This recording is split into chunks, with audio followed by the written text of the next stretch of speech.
Gracias, Joaquín. Muchas gracias a todos por la invitación y por la introducción tan detallada. Bueno, a ver, voy a compartir mi pantalla.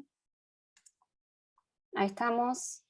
Bueno, como sabemos, el título de la charla de hoy es Desigualdad Económica y Ciencias del Comportamiento. No tengo más nada que agregar acerca de mí y de mi trabajo, así que podemos arrancar con los temas de hoy. Vamos a hablar de la desigualdad, qué es, que es muy a un alto nivel, por decirlo, porque todos los que estamos acá sabemos a qué nos referimos cuando hablamos de desigualdad y en qué ámbitos podemos encontrar desigualdad. Vamos a hablar de preferencias de distribución, que es el tema central del estudio que voy a presentar hoy, cuál es el impacto de los resultados en las políticas públicas y en el comportamiento humano, y al final vamos a hablar de las limitaciones que tiene el estudio, que son varias para aquellos que quieren o que tienen ganas de seguir estudiando este tema y les gustaría continuarlo, y las conclusiones. Bien, ¿qué es la desigualdad? Cuando hablamos de desigualdad nos imaginamos una situación en la que una persona o un grupo de personas tiene más y otra persona o un grupo de personas tiene menos, por decirlo de alguna manera muy amplia. La desigualdad puede ser monetaria, unas personas o un grupo de personas tienen más dinero que otro, pero también se puede encontrar en otros aspectos, que si bien pueden estar relacionados con el dinero no es el principal agente de esa desigualdad, como por ejemplo oportunidades o obstáculos en un camino, lo que tiene que ver con diferencia cuando hablamos de desigualdad de género, desigualdades en recursos educativos, hay personas o grupos que tienen acceso a mejor educación que otros, y también podemos hablar de desigualdad de salud, cuando un grupo de personas o una persona tiene acceso a recursos que le pueden contribuir a experimentar un estado mejor de salud que otras. Ahí hablamos de desigualdad de salud. Entonces, la desigualdad es una situación en la que un grupo de personas, una persona tiene más que otra, y lo más importante acá, que también es el tema central del estudio, es que se puede encontrar en varios dominios, como el monetario, la educación, la salud, oportunidades, etc. Bien. ¿Por qué es importante estudiar la desigualdad? Porque hay muchos estudios que muestran que la desigualdad tiene un efecto tanto positivo como negativo en el bienestar de las personas, dependiendo del contexto en el que se estudia y el nivel de desigualdad de que hablamos. No vamos a entrar en cuándo es buena y cuándo es mala. El objetivo de las ciencias del comportamiento o de las personas que estudiamos desigualdades de las ciencias del comportamiento no es determinar el nivel óptimo de desigualdad, sino estudiar cuál es el impacto de la desigualdad en el comportamiento y en el bienestar de las personas. Como nuestro objetivo hoy no es determinar, tampoco saber si la desigualdad es algo bueno o algo malo para las personas en general, ¿no? Bien. También es importante estudiar la desigualdad porque tiene impacto en el comportamiento de las personas, como por ejemplo en donaciones, voluntariado, en trabajo en equipo, incluso en cooperación. Hay un artículo que salió hace muy poco que muestra que un nivel bajo de desigualdad o de desigualdad moderado aumenta la cooperación en sociedad. Y también es importante porque da forma a las preferencias redistributivas de las personas, que es de lo que vamos a hablar hoy, o las preferencias en cuanto a políticas impositivas. Y es ahí cuando viene esta parte que nos interesa de cómo afecta o cómo modera, cómo la desigualdad puede moderar las preferencias de las personas en cuanto a políticas públicas. Bien. El estudio del cual voy a hablar hoy es que tiene que ver, habla de preferencias de distribución en cuanto a riqueza, salud y educación. Bien, nosotros teníamos una muestra representativa de participantes de Estados Unidos, alrededor de 5.000, y lo que me gustaría aclarar acá es que los resultados que voy a mostrar hoy pertenecen a Estados Unidos, y más adelante podemos charlar acerca de si estos resultados se pueden replicar en otros contextos, pero es bueno tener en mente que esta muestra del estudio viene de participantes de Estados Unidos y los datos fueron tomados en el 2015, que también vamos a hablar de eso más adelante. Bien, teníamos 2 encuestas y 3 dominios. En una de las encuestas se les preguntaba a las personas que estimaran la distribución de estos 3 recursos, riqueza, salud y educación, en Estados Unidos. Y la segunda encuesta era la distribución deseada, o lo que nosotros después llamamos distribución ideal, que ahora les voy a contar bien cuáles fueron las preguntas casi exactas por un tema de traducción que hicimos en el estudio. Y teníamos 3 dominios: riqueza y no ingreso, también vamos a hablar de eso, recursos educativos y buena salud. Bien. La primera encuesta es la de distribución estimada y una de las preguntas era qué porcentaje de riqueza pertenece a cada grupo de ingreso en Estados Unidos, porque eran todos participantes de Estados Unidos. La segunda pregunta era qué porcentaje, preguntas en el contexto de una encuesta mucho más larga, ¿no? Estas son las preguntas que nos interesan a nosotros y de las cuales vamos a ver los resultados. La segunda pregunta, que tiene que ver con nuestro segundo dominio, era qué porcentaje de recursos educativos pertenece a cada grupo de ingreso. Y la última, qué porcentaje de personas en cada grupo de ingreso tiene buena salud. Y estos serán los grupos de ingresos que usamos. Un 20% más pobre hasta un 20% más rico y los 3 grupos en el medio. ¿Cuál es la gran diferencia después vamos a volver sobre esto cuando al final, una de las grandes limitaciones de este estudio es que las 2 primeras preguntas hablan de porcentaje de recursos y la última habla de porcentaje de personas que tienen buena salud, porque es muy difícil saber cuando hablamos de qué porcentaje de buena salud, es muy difícil materializarlo eso, a qué nos referimos cuando hablamos de porcentaje de buena salud. Por eso utilizamos porcentaje de personas que tienen buena salud en cada grupo de ingreso.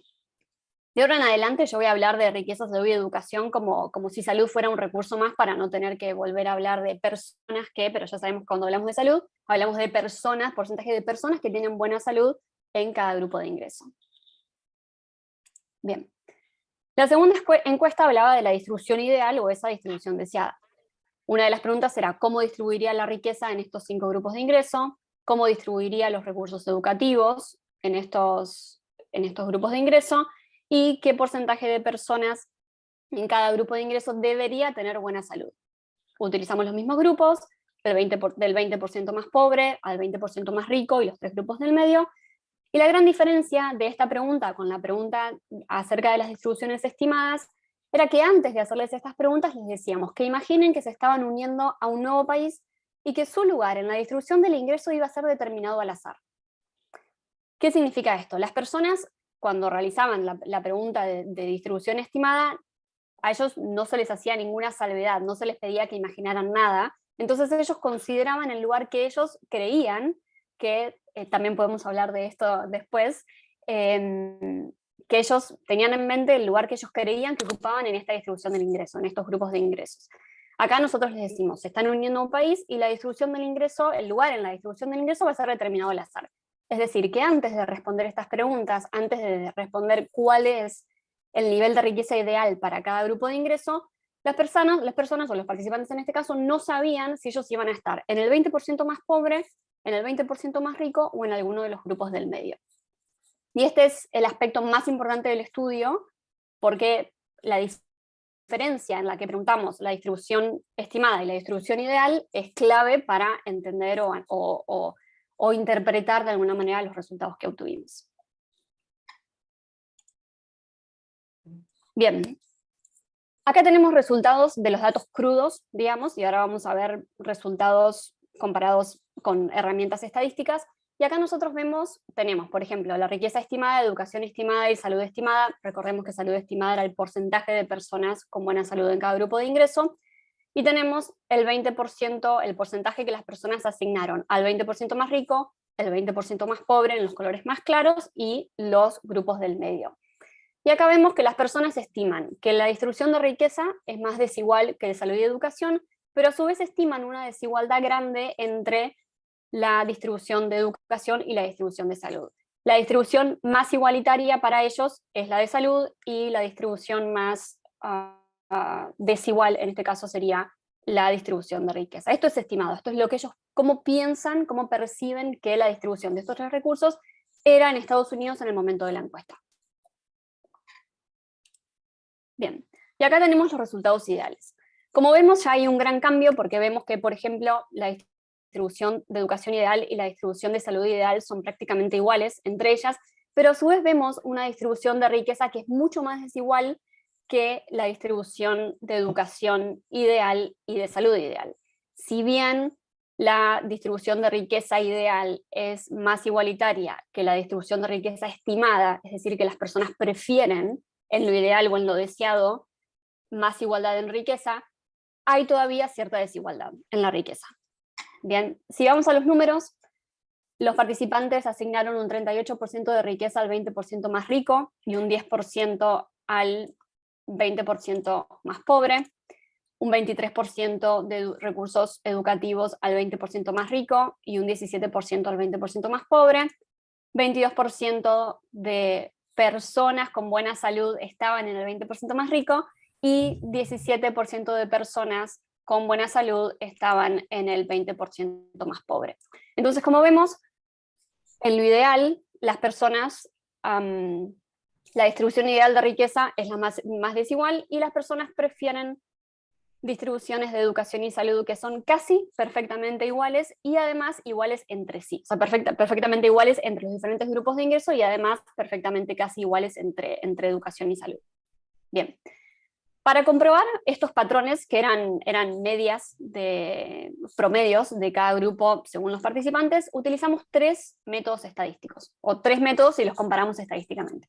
Uno es el índice de Gini. Lo que hicimos es calcular el índice de Gini por cada distribución y por cada recurso, que es una medida de desigualdad que mide que va entre 0 y 1, 0 indicaría perfecta igualdad y 1 indicaría perfecta desigualdad. Cuanto más alto el índice, más desigualdad. El segundo método era el porcentaje de cada recurso, riqueza, educación y salud asignados al 20% más rico. Y el tercero era el porcentaje de riqueza, educación y salud asignados al 20% más pobre. Uno diría, bueno, ¿podemos encontrar cosas similares en los 3? Sí, podríamos haber usado un solo método. La idea era utilizar un método promedio como el índice de Gini y ver los extremos, que es donde la desigualdad se ve más claramente. Bien. Recordemos que tenemos 2 encuestas, 3 recursos. El índice de Gini en las encuestas estimadas comprueba lo que ya vimos. La distribución de riqueza estimada era más desigual que la distribución de educación y salud estimada. Es decir, los participantes creían que la distribución de riqueza en Estados Unidos era más desigual que la de salud y educación. Pero a su vez creían que la distribución de educación era más desigual que la distribución de salud. Y en cuanto al ideal, querían que la riqueza tuviera una distribución en los diferentes niveles de ingreso más desigual que la salud y educación, y que la salud y la educación estuvieran casi perfectamente igualmente distribuidas en los diferentes grupos de ingreso.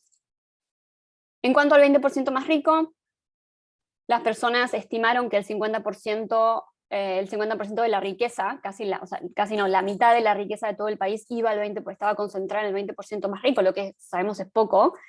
El 30% de recursos educativos para el 20% más rico y el 24% de personas sanas estaba en el 20% más rico. En cuanto al ideal, tenemos 38 para la riqueza. Ahí vemos que la distribución ideal de riqueza es más igualitaria que la distribución estimada, pero igualmente sigue siendo desigual, 23 de educación y 23 de salud, lo que muestra, al igual que el índice de Gini, que las distribuciones de salud y educación ideales eran iguales, estadísticamente iguales.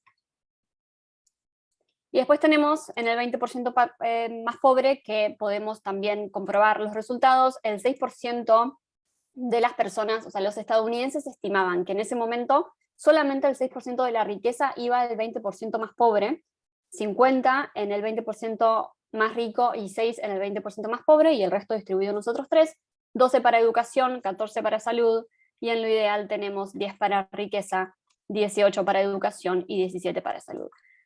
La conclusión acá es que a través de los 3 métodos vemos lo mismo, y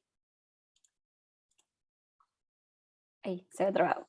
La conclusión principal del estudio es que las personas aceptan más desigualdad en riqueza que en salud y educación. Después podemos charlar por qué se puede dar esto y qué hacemos con esto también, ¿no? Porque lo importante de estos estudios es, bueno, nosotros encontramos esto, y ahora cómo lo podemos utilizar, que también lo vamos a charlar. Y el otro gran hallazgo es que las personas desean distribuciones de educación y salud que son casi perfectamente iguales.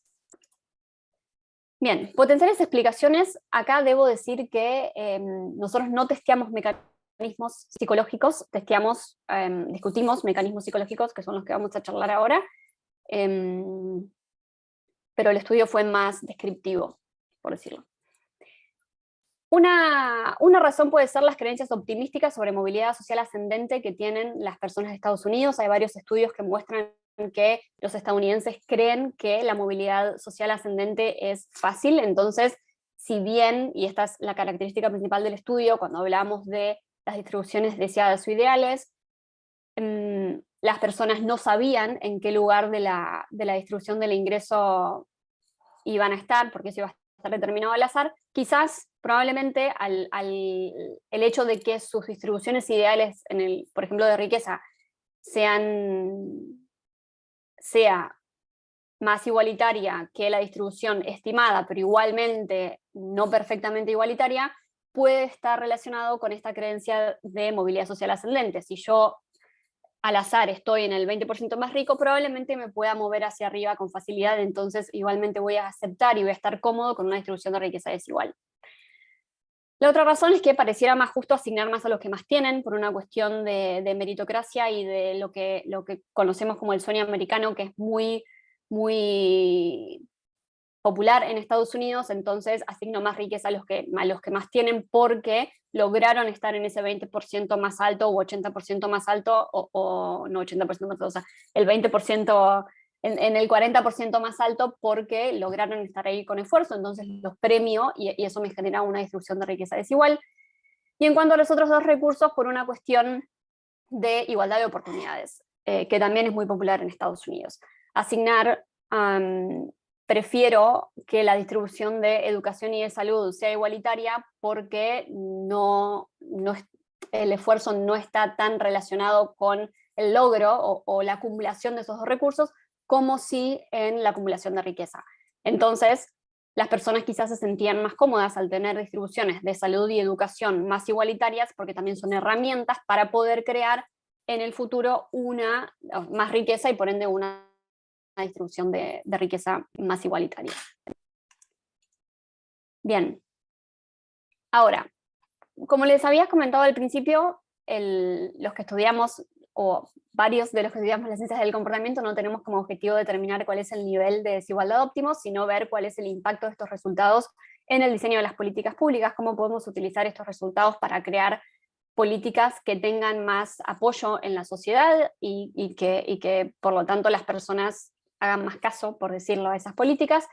Y por otro lado, cuál es el impacto que tienen estas preferencias en el comportamiento de las personas. En cuanto a las políticas públicas, lo que nosotros proponemos es un método alternativo para diseñar estas políticas públicas, estas políticas redistributivas, al utilizar esa clave que les comenté de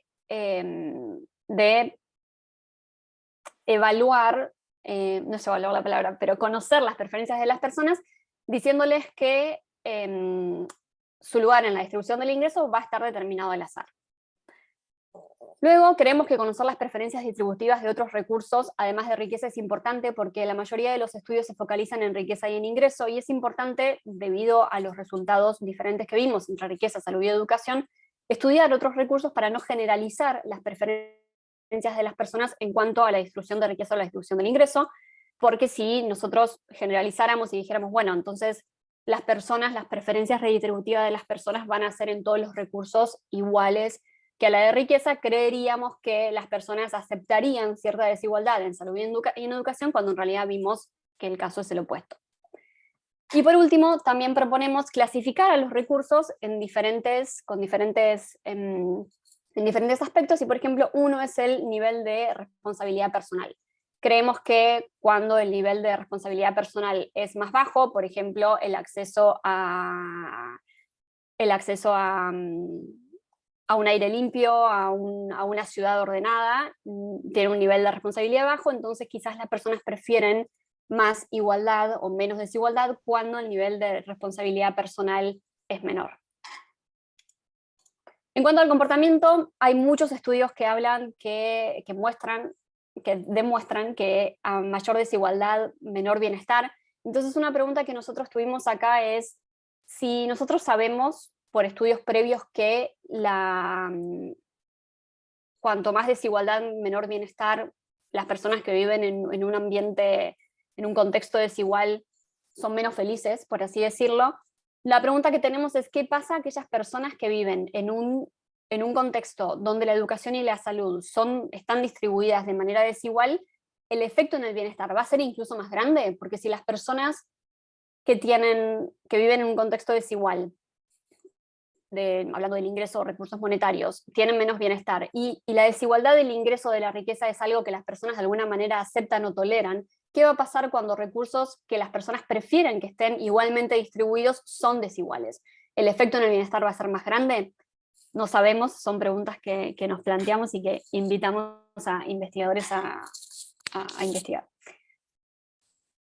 El segundo efecto que puede haber en el comportamiento es el comportamiento prosocial frente a la desigualdad de salud y educación, sabiendo que las personas prefieren una distribución de salud y educación prácticamente igualitaria.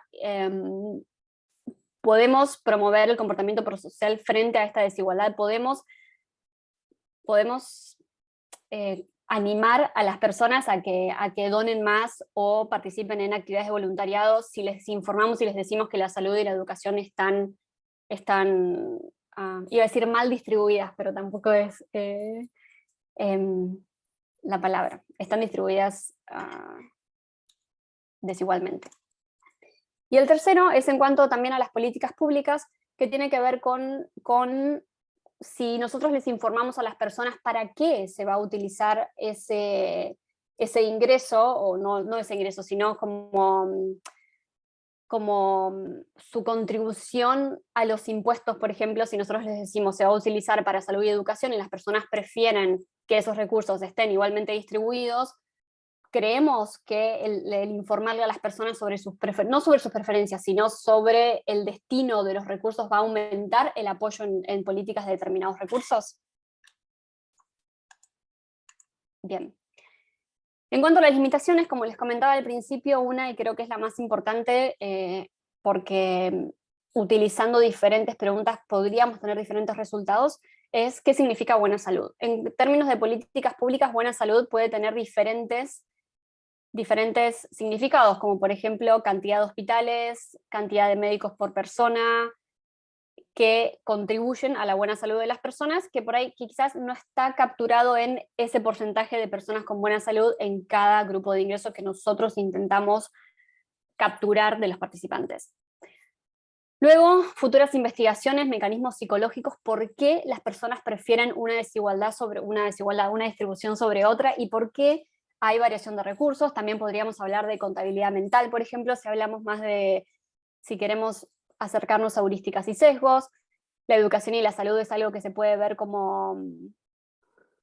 quizás como más tangible que el dinero, y es algo también más necesario. Entonces, ¿cuál es el proceso psicológico que hicieron las personas para elegir una y otra distribución? Es algo que nosotros no evaluamos, empíricamente al menos. Y luego sí puede haber resultados diferentes si hacemos la encuesta hoy, por ejemplo, porque yo les comenté que los datos fueron tomados en el 2015, y pasaron varias cosas, no solamente el tiempo per se, sino también hubo una pandemia en el medio que exacerbó las desigualdades en muchos aspectos en todo el mundo. Entonces, una de las grandes incógnitas, y quizás con el diario del lunes limitación de este estudio, es si estos resultados pueden replicarse hoy en día, dado que estamos hablando son datos de hace varios años con una pandemia importante en el medio. Entonces, para concluir, ¿cuáles son los hallazgos principales del estudio? Es que las personas aceptan más desigualdad en riqueza que en salud y educación cuando hablamos de lo ideal, porque en realidad lo que a nosotros nos interesa, hay dos cosas que nos interesaban. Una, ¿cuál era la diferencia entre lo estimado y lo ideal? Y lo que vimos es que las personas prefieren distribuciones en los tres recursos más iguales que los que ellos estimaban, o sea que es decir que ellos no estaban conformes con el nivel de desigualdad en ninguno de los tres recursos actual, real, en Estados Unidos. Y luego, ¿cuál era la comparación de los tres recursos en las distribuciones ideales? Y lo que encontramos es que las personas aceptaban más desigualdad en riqueza que en salud y educación. Y luego, el otro resultado importante es que las personas desean distribuciones de educación que son casi perfectamente iguales, no solamente entre sí, sino que, es decir, que desean la misma distribución tanto en salud como educación, sino que su distribución ideal era igualitaria en educación en los cinco grupos de ingreso. En los dos recursos era igualitaria en la distribución igualitaria, me sale en la distribución del ingreso. Entonces, estos son los resultados, en celeste los resultados principales, y después lo que nosotros proponemos a través de estos resultados es que se utilice esta parte de el lugar en la distribución del ingreso iba a estar determinado al azar como un método alternativo para conocer las preferencias redistributivas de las personas y como una herramienta para diseñar políticas públicas con más soporte en la sociedad. Y eso es todo, por ahora. Bueno, muchísimas gracias, Lucía, por la presentación. Felicitaciones por el paper, está buenísimo. Es un paper que además es coautoriado con un referente, digamos, de la ciencia del comportamiento como Dan Ariely, pero que además, bueno, nada, me parece que se toca con un sesgo o una idea, digamos, de mental accounting, ¿no? Esta idea de contabilidad mental, de que hay, o sea, no nos molesta la desigualdad, o a ellos no les molesta la desigualdad en la riqueza, pero sí les molesta la desigualdad en educación o en salud. Así que bueno, nada, felicitaciones por el trabajo.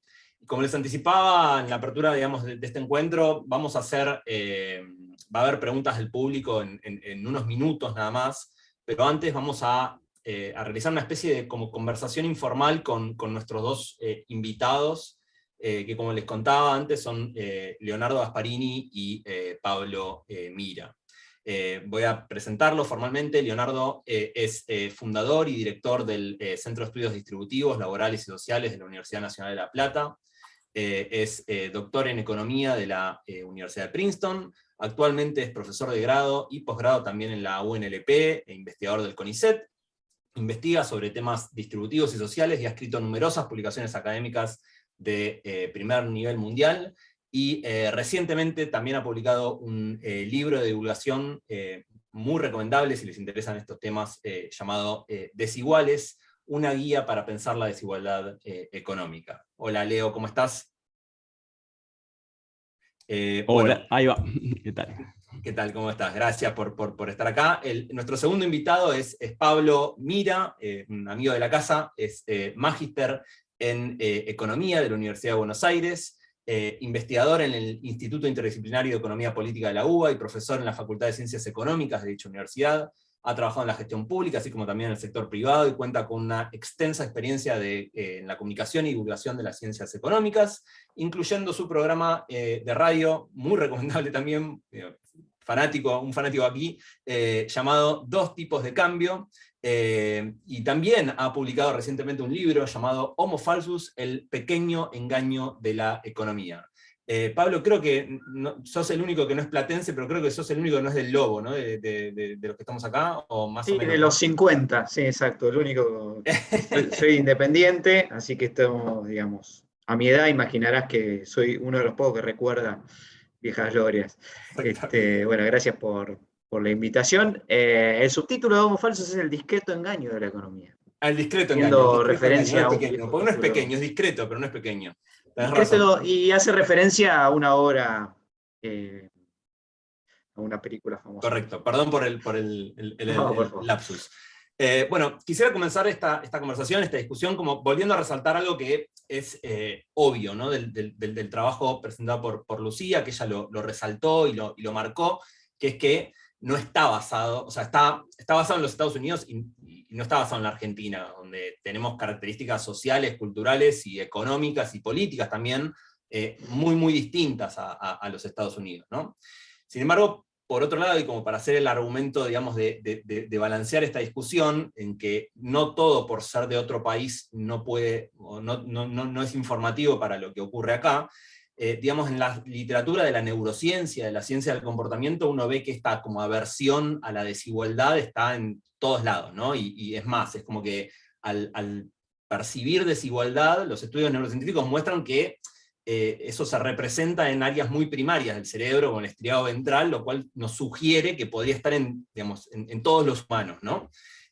Por eso quería empezar preguntándole a Lucía una pregunta que es difícil, ¿no? Una pregunta que es, ¿Hasta qué, porque es molesta, ¿no? También hasta cierto punto. ¿Hasta qué punto crees que lo que presentaste podría llegar a aplicar a otras regiones del mundo? Y no sé si tenés algún insight, algún trabajo que nos puedas contar donde hayas mirado por ahí datos de distintos países, o cómo, digamos, cómo ves el problema esto de llevarlo de Estados Unidos a entender lo que pasa en otras regiones. Muy buena pregunta, muy interesante.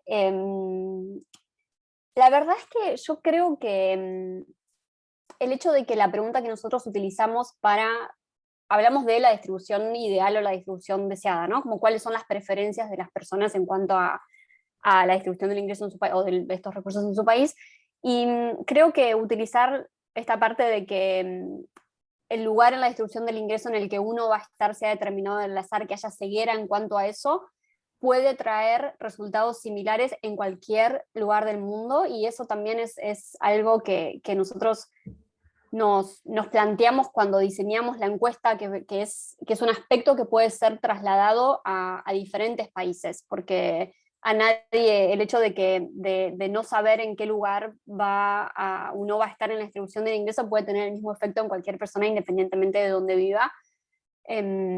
Entonces, yo creería, mi hipótesis personal es que los resultados van a ser similares, menos tolerancia que la estimada en los 3 recursos y cierta tolerancia o aceptación de desigualdad en la riqueza, quizás no tanto en los países donde no hay desigualdad de por sí, porque otra de mis hipótesis personales es que eso tiene que ver también con mi tesis de maestría, en el que Joaco habíamos charlado en algún momento, que yo siento que las personas se acostumbran a la estructura o el contexto macroeconómico en el que viven. Entonces quizás personas que no tienen experiencia con desigualdad, que no saben, porque no tienen la experiencia de cómo manejarse con desigualdad y cómo es el impacto de la desigualdad en la persona y en sus día a día, quizás tengamos resultados diferentes. ¿En qué dirección? No sé. Y en cuanto a otros estudios, en un estudio hemos estudiado cuál era el comportamiento prosocial de personas ricas, porque también hay un tema cuando hablamos de desigualdad, los ricos y los pobres les afecta la desigualdad de manera diferente, precisamente. Entonces lo que evaluamos, teníamos una muestra de 140 países, y lo que evaluamos era cómo era el comportamiento prosocial de las personas que vivían en contextos más iguales o en contextos más desiguales. El hecho de que tengamos muchos países nos ayudaba a explotar esta diferencia de desigualdad a nivel país, y lo que encontramos fue que personas ricas, por decirlo, con mayores ingresos, que vivían en contextos desiguales, eran más prosociales, por decirlo, o donaban más, o hacían más actividades de voluntariado que aquellas personas de mayores ingresos que vivían en contextos más iguales. No evaluamos preferencias, no sabemos cuál es la preferencia en la distribución. El valor agregado que yo veo de ese estudio es que los resultados se sostienen incluso teniendo en cuenta las diferencias en cada país, desde el nivel de desigualdad hasta las diferencias culturales, políticas o ambientales de cada país. Pero es verdad que hace falta mucho de estos estudios más de preferencias en diferentes culturas, en diferentes países, claro. Bueno, muchas gracias.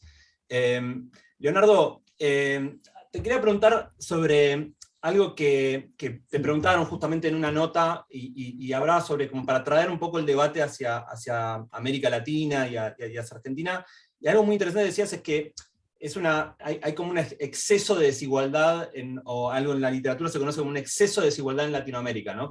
Es una región excesivamente desigual. Quería preguntar como 2 cosas. Uno, por un lado, si se sabe cuál es el origen, digamos, histórico que tiene, o cualquier tipo de, digamos, origen en el sentido amplio de la palabra, que tiene esa desigualdad. Y segundo, ¿qué desafíos particulares por ahí se ven a la hora de querer, digamos, combatir la desigualdad negativa, digamos, de ese continente, y en Argentina en particular? Bueno, preguntas fáciles. Te maté, perdón. ¿Tienen otra hora? No, a ver, Bueno, lo primero para decir es que efectivamente, según nuestros registros, los niveles de desigualdad de América Latina son altos, quizás no sean los más altos del mundo, quizás está África al sur del Sahara con niveles de desigualdad un poco más altos que los nuestros, pero claramente los países de América Latina tienen niveles de desigualdad muy altos y muy altos comparados con o controlando por sus niveles de desarrollo. Uno toma Argentina, pero el resto de los países de América Latina y uno ve que tienen niveles de desigualdad más altos que lo que uno podría prever considerando su nivel de desarrollo, y a eso llamamos exceso de desigualdad, que creo que es la palabra que usaste vos. De manera que hay bastante evidencia efectivamente sobre donde te paraste para hacer la pregunta, que la pregunta es bastante difícil y es por qué tenemos esos niveles de exceso de desigualdad. Eh, a ver, uno podría, tratando un poco de esquivar la respuesta, mencionar los factores más directos que están vinculados con esos niveles de desigualdad y mencionar y decir que América Latina tiene niveles de brechas educativas muy grandes, producto de toda una educación que no alcanza a expandirse a los sectores más vulnerables, y diferencias de calidad muy fuertes, particularmente los sectores otra vez más vulnerables, y mencionar la desigualdad alta en la distribución de la tierra, la debilidad en los mercados de crédito, la inestabilidad macroeconómica, la corrupción y los privilegios extendidos, la falta de progresividad en el sistema tributario, el gasto social más ineficiente y poco focalizado comparando con otras regiones, en fin, un montón de factores que son los que están detrás de esa desigualdad alta. Pero obviamente que la pregunta enseguida va a ser, bueno, pero ¿qué es lo que determina todos esos factores? Y ahí es como muy difícil responder eso, ¿no? Entonces, o sea, hay gente que apela a la historia y dice, bueno, todos esos factores vienen de la época de la colonia, de cuando se generaron sociedades más jerárquicas y polarizadas, y algunos dicen, no, es un fenómeno un poco más reciente, tiene que ver con, no sé, la integración de las economías latinoamericanas a algún agroexportador de fines del siglo XIX, en fin, es un debate abierto y súper largo, así que no hay una respuesta fácil y única. Buenísimo, muchas gracias. Era una pregunta muy difícil, pero yo salí de tu respuesta entendiendo un poquito más, apreciando la dificultad de la pregunta y también llevándome a algunos de esos factores. Me parece pensarlo de esa manera nos hace también entrar digamos, no caer en opiniones y caer en datos, ¿no? O sea, qué es lo que nos dice, qué es lo que... así que muchas gracias. Pablo, yo te quería preguntar sobre lo siguiente. En tu libro vos hablás sobre, lo cité mal el libro, pero el tema es la mentira, ¿no? O sea, y en el sentido, la mentira me parece que es un constructo que es súper útil, porque realmente es importante, digamos, mentir en el sentido de crearnos historias, engaños, incluso autoengaños para que, no sé, la economía funcione, ¿no? Y yo lo pienso también en algo que estoy estudiando en este momento, que es cómo los científicos comunicamos nuestra incertidumbre sobre lo que sabemos, ¿no? Porque tenemos un problema. Por un lado, si queremos convencer a la gente de que tenga conductas basadas en ciencia, vacunarse, reciclar, o sea, hacer cosas que, digamos, nos hagan bien tenemos que, digamos, ser fuertes, tenemos que distorsionar nuestra incertidumbre para tratar de convencer a los otros. Si nosotros comunicamos muy transparentemente nuestra incertidumbre de que no se sabe absolutamente nada, muy difícil que la gente adopte esas posturas. Pero por el otro lado, muy razonablemente nos pueden acusar de mentirosos, de que estamos engañando a la gente.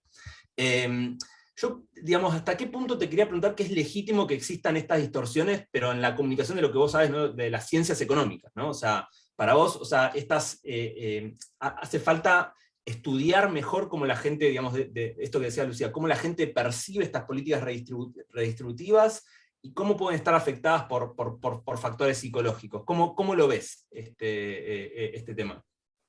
Bueno, yo creo que en parte ahí hay un tema de dualidad, digamos, en la interpretación de lo que es verdad y lo que es mentira. Bueno, en Homo Falso nosotros un poco jugamos con la mentira y la verdad como si supiéramos cuál es cuál.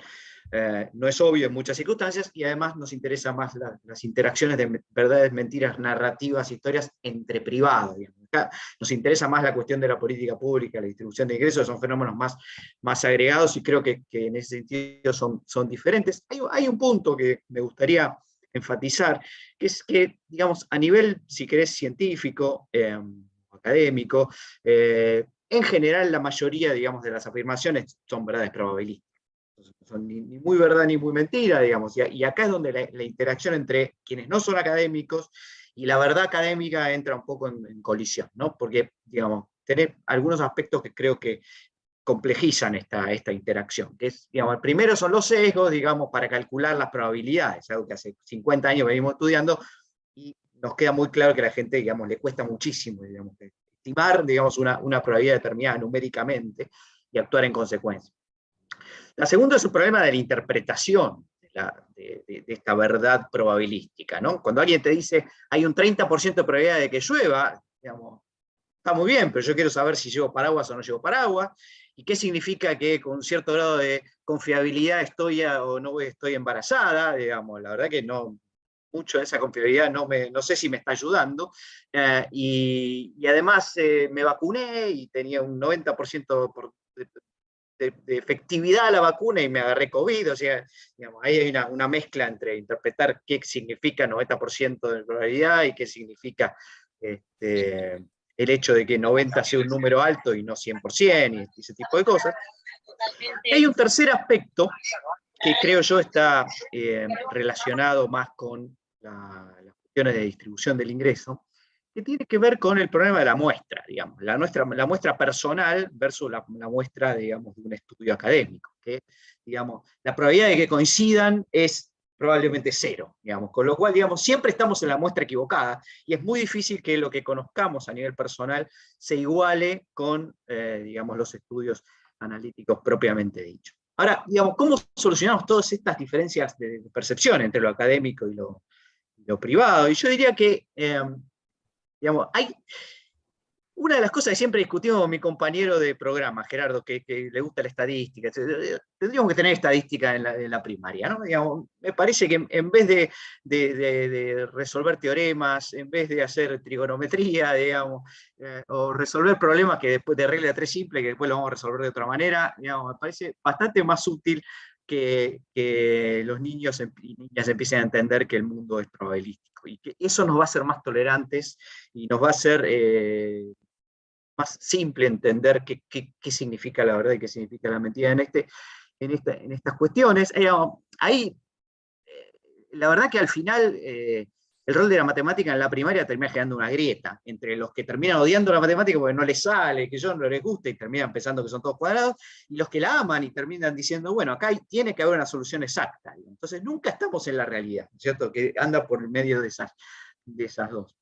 Por supuesto, los medios también poco se abusan de esta situación, y por su propia característica, una noticia es aquello que no es probabilístico. Es decir, es aquello que es una verdad, digamos, o una mentira más allá de toda duda, y eso genera un sesgo constante para la sociedad para entender lo que los científicos quieren decir, y por supuesto que los científicos cada vez que van a algún programa son aburridísimos porque terminan diciendo cosas, digamos, que son 60, 70% de posibilidades, y que es algo que nadie quiere escuchar, y mucho menos el conductor del programa. Y por supuesto la política también tiene lo suyo. Recordemos que, digamos, en general se usan muchas estadísticas en la política, pero, digamos, en general la forma en que se usan esas estadísticas, digamos, son muy difíciles de discernir entre la verdad y la mentira para la mayoría de los que escuchan. Ahí Joaquín sabe más que yo de estas cosas, así que le dejo las recomendaciones. Y finalmente los científicos sociales, que también replican esa grieta, me parece, de la primaria, ¿no? Que decíamos. Están aquellos que odian las estadísticas y dicen, bueno, esos son solamente números, atrás hay gente, hay historia, cada persona es un mundo, etcétera, etcétera. Que, bueno, digamos, la verdad que es dudoso como técnica de investigación científica. Y por el otro lado, aquellos como los economistas, algunos economistas que creen que, digamos, si algo surgió de un modelo analítico, entonces es la pura verdad, digamos. Y entonces ahí en el medio creo que nos estamos enfocando en cuanto a los extremos. Y una última consideración que creo que sería muy válida y que es está muy a la vuelta de la esquina, es muy simple, es cuando presentamos estadísticas, dado que la verdad es estadística, digamos, además, y que la propia estadística, a su vez, tiene rangos de probabilidad, digamos, yo sugeriría que se presenten los números con ese más menos de probabilidad de que sean ciertos o no, para que su interpretación sea más clara. No tenemos 7,1% de desempleo, sino 7,1 más menos algo, digamos. Y ese más menos es importante para interpretar. Buenísimo. Muchísimas gracias, Pablo. No, sí, yo estoy de acuerdo que la falta, digamos, estoy, digamos, oscilando, y hay un comentario muy lindo de Guadalupe Nogués en el chat sobre cómo digamos, hay diferencias culturales, regionales muy interesantes en cómo se comunica la incertidumbre. Hay también diferencias de género en cómo se comunica la incertidumbre. Los varones solemos ser muchísimo más categóricos y distorsionar más, somos peores comunicando la incertidumbre que las mujeres, y así hay un montón de, digamos, de hecho hay gente que argumenta que parte, digamos, de la desigualdad de género proviene de esa, para mí no es tan así, pero podría estar, digamos, podría ser uno de los factores que podrían llegar a vincularlos con esa desigualdad también, que es otro tema del que estamos charlando hoy, pero yo creo que en este momento, siendo ya casi las 11, quisiera abrir digamos, la posibilidad de que desde el público, si quieren hacer alguna pregunta a Lucía sobre la charla, o a Leonardo o a Pablo sobre los temas que estuvimos charlando, sobre desigualdad económica, si tienen ganas de levantar la mano con la herramienta de Zoom y hacer una pregunta, es un buen momento para hacerlo. Muy bien. Guille, ¿qué tal? ¿Cómo estás? Hola, Joaco, ¿se escucha? Se escucha, sí. Bueno, bárbaro. Bueno, gracias. Sí, yo tengo una pregunta para Lucía. Me pareció buenísima la charla y súper interesante todo lo que contaste.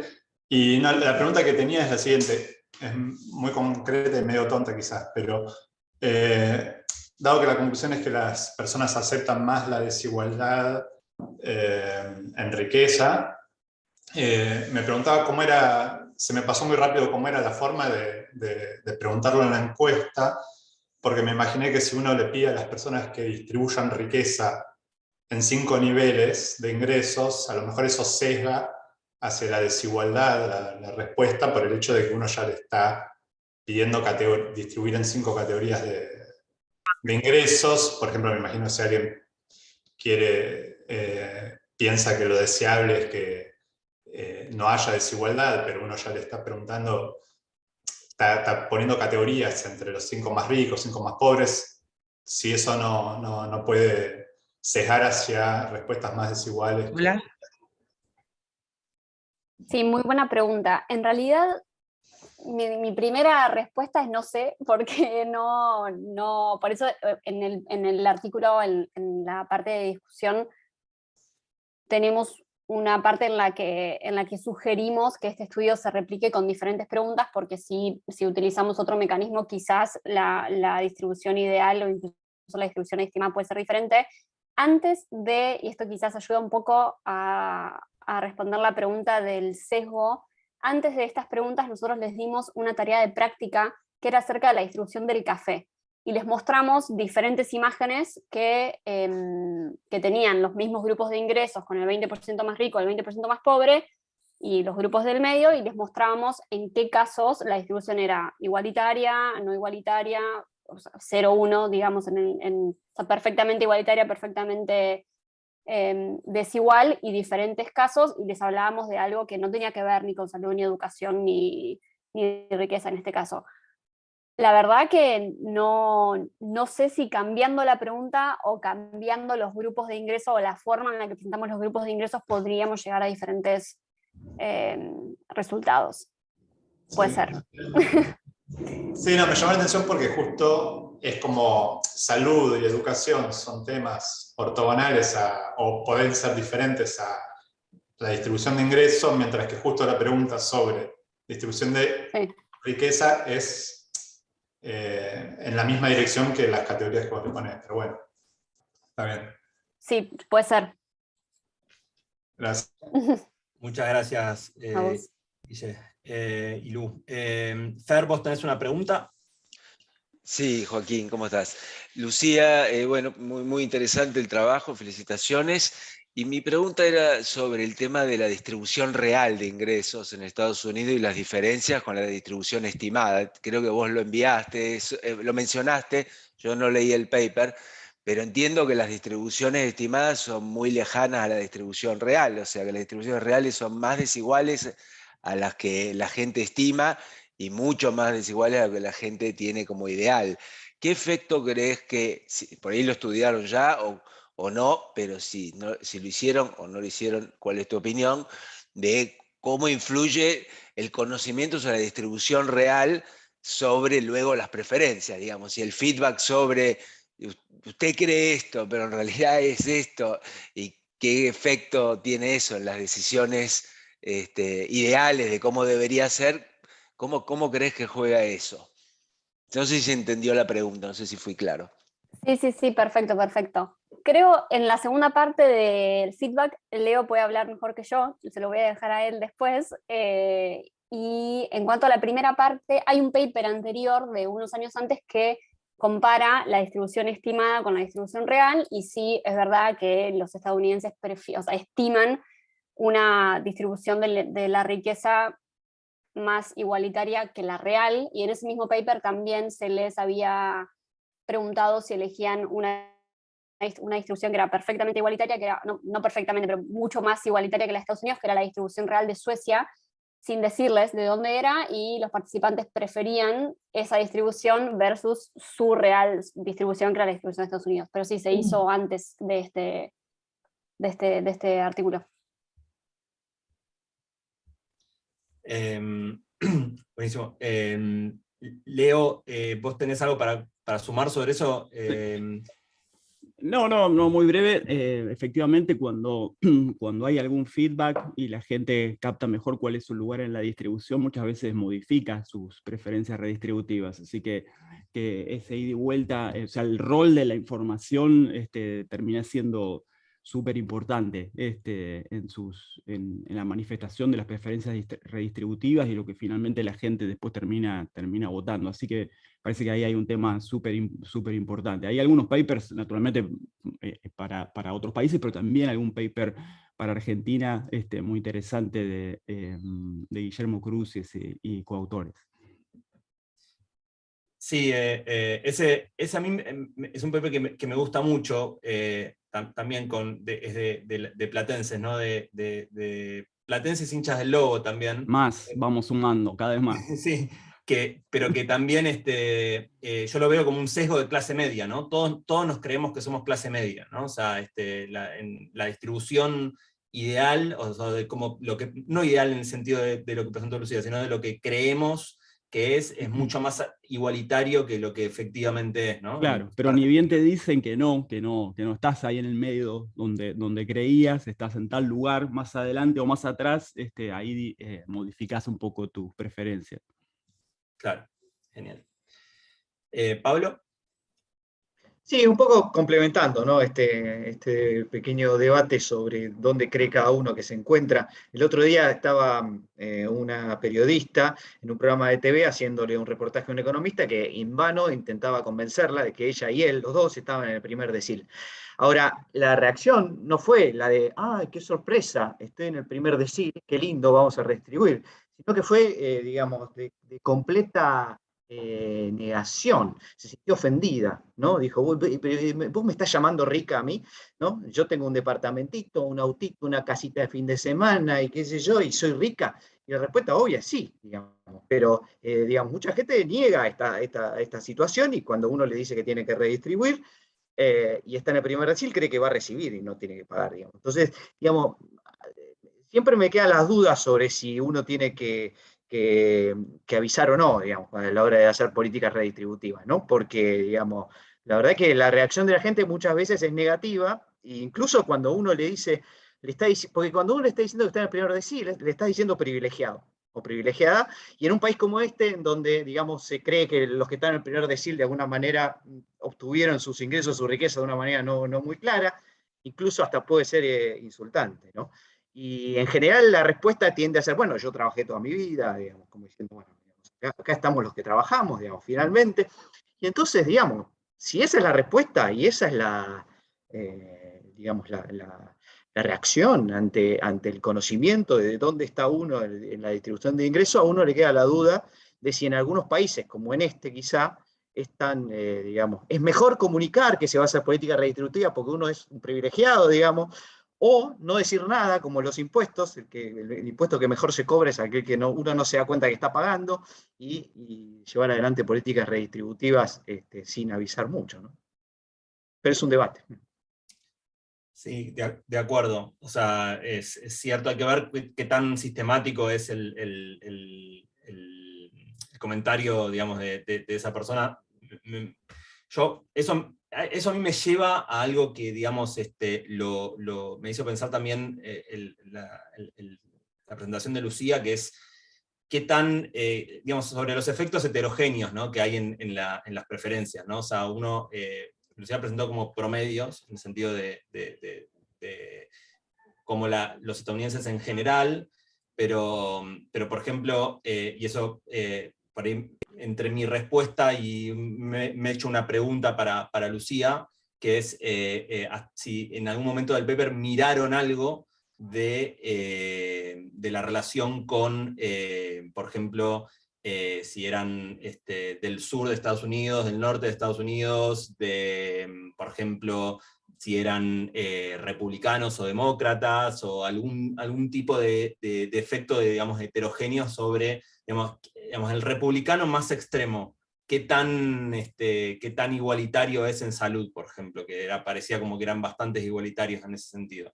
¿Ese tipo de análisis lo pudieron hacer, Lu, en el trabajo?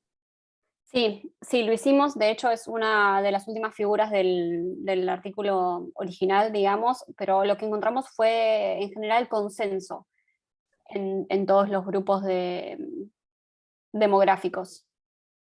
Increíble, o sea, para mí era como súper antiintuitivo, digamos, y lo hace más poderoso también el trabajo por otra vez, creo que hay una cuestión y que ustedes lo ponían como bien, que es el tema de la igualdad de oportunidades, ¿no? O sea, salud y educación son necesarios para tener igualdad de oportunidades, y es algo que está valorado dentro de la matriz, digamos, si se quiere, de valores morales que tienen tanto de un lado como del otro en los Estados Unidos, ¿no?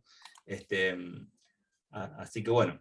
Bueno, con esto, si les parece, siendo 11:10, habiéndonos pasado unos pocos minutos, creo que hemos batido récords de no pasarnos por demasiado.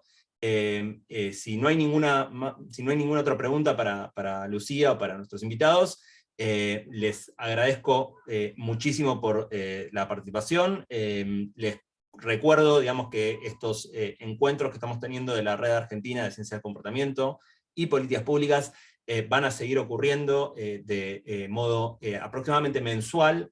El próximo encuentro hacia fines de junio, donde vamos a estar hablando sobre educación y deserción escolar, con una invitada también de lujo, que es Carolina López. Les mandaremos los detalles, la fecha exacta y los temas exactos en la próxima semana. Y bueno, sin más que decir, les agradezco nuevamente por la participación, especialmente a Lucía, Leo y Pablo. Así que muchas gracias, y damos por concluido el encuentro de hoy. Gracias. Muchas gracias a todos. Gracias a todos por venir y a todas.